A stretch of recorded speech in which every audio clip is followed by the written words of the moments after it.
মুস্তাফিজকে এক প্রকার টেনে নিয়েই দৌড় শুরু করেন নুরুল হাসান সোহান। দ্য ফিজও তখন হাসি খুশি মুখে যোগ দেন সোহান রাব্বিদের সঙ্গে। জাতীয় দলের সতীর্থরা ব্যস্ত সময় পার করছেন পাকিস্তানে। যদিও লম্বা সময় ধরে টেস্ট খেলেন না কাটার মাস্টার, তাই তো এখন তিনি বিরতিতে। এই সময়ে যেন ফিটনেসে ঘাটতি না পড়ে, তাই তো মিরপুরে এমন দৌড়ঝাঁপ তার। জাতীয় দলের আরেক তারকা নুরুল হাসান সোহান আছেন ফেরার লড়াইয়ে। তার সঙ্গে যোগ দিয়ে হোম অফ ক্রিকেটের এক প্রান্ত থেকে অন্য প্রান্তে ছুটে বেড়ান কাটার মাস্টার। একেবারে হাঁপিয়ে ওঠার আগ পর্যন্ত চলে তাদের ট্রেনিং। হাঁপিয়ে গেলে কিছুটা বিরতি নিয়ে ফের রানিং শুরু করেন মুস্তাফিজ সোহানরা। রানিংয়ের পাশাপাশি জিমনেশিয়ামেও ট্রেনিং করেন দ্য ফিজ।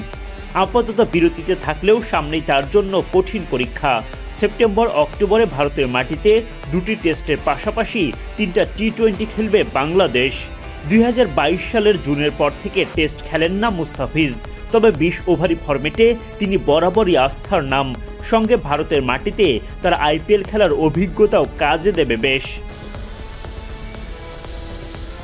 গেল মার্চে শ্রীলঙ্কার বিপক্ষে জাতীয় দলের হয়ে সবশেষ ম্যাচ খেলেন মুস্তাফিজ।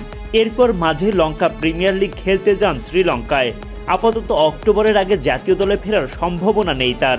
তাই তো এমন রানিংয়ে নিজের ফিটনেস যতটা সম্ভব ধরে রাখা যায় সেই চেষ্টায় চালিয়ে যাচ্ছেন কাটার মাস্টার।